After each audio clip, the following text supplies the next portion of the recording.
गोडाचा शिरा खाऊन कंटाळा आला असेल तर आजची रेसिपी ही खास तुमच्यासाठी आहे. आज आपण बनवतोय एकदम सोपी आणि चविष्ट ब्रेकफास्ट रेसिपी तिखट शिरा. याला उपमा असं म्हणतात किंवा तिखट मिठाचा शिरा किंवा तिखट सांजा असं देखील म्हटलं जातं. एकदम कमी साहित्यात ही रेसिपी बनवून तयार होते. चला तर मग वेळ न घालवता लगेचच रेसिपीला सुरुवात करूया. नमस्कार, मी प्रणीता. किचन विथ प्रणीतामध्ये तुम्हा सर्वांचं मनापासून खूप खूप स्वागत. सर्वात आधी इथे मी गॅसवर एक कढई गरम करत ठेवलेली आहे. त्यामध्ये घरातील एका वाटीचा वापर करून 1 वाटी इतका भाजलेला रवा घालणार आहे. आता यामध्ये आपल्याला 2 चमचे साजूक तूप घालायचं आहे आणि गॅसची आच लहान ठेवून 2 मिनिटं हा रवा तुपासोबत छान असा परतवून घ्यायचा आहे. रवा छान फुलेपर्यंत परतवून घेणार आहोत आणि परतवून झाल्यानंतर आपल्याला हा रवा एका प्लेटमध्ये काढून घ्यायचा आहे. आता त्याच कढईमध्ये अर्धा पळी इतकं मी तेल घालणार आहे. तेल छान गरम झालं की त्यामध्ये आपल्याला 1 चमचा इतकी मोहरी घालायची आहे. मोहरी छान तडतडली की त्यामध्ये अर्धा चमचा इतकं जिरं घालायचं आहे. जिरं छान फुललं की त्यामध्ये बारीक चिरलेला कांदा, 2 बारीक चिरलेल्या हिरव्या मिरच्या आणि 10-12 कढीपत्त्याची पाने तसेच पाऊण वाटी इतकं मटार घेतलेलं आहे. इथे तुम्ही तुमच्या आवडीनुसार भाज्या घालू शकता.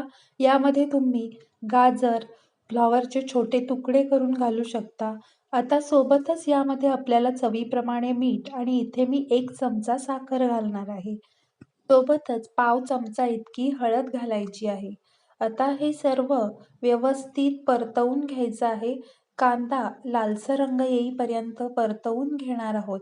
आता यामध्ये आपल्याला पाव वाटी इतकं पाणी घालायचं आहे आणि कढईवर झाकण ठेवून एक वाफ काढून घ्यायची आहे.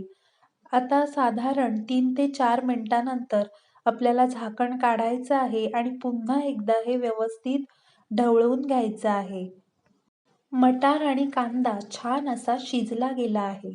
आता यामध्ये आपण जो तुपावर परतवून घेतलेला रवा आहे तो घालायचा आहे आणि पुन्हा व्यवस्थित एकजीव करून घ्यायचा आहे. आता इथे आपण 1 वाटी इतका रवा घेतलेला आहे. त्याकरिता 2 वाटी इतकं गरम पाणी घालायचं आहे.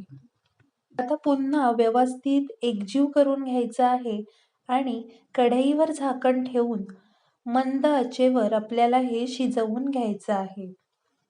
आता साधारण 7 ते 8 मिनिटानंतर झाकण उघडून बघूया. छान असा आपला रवा शिजला आहे.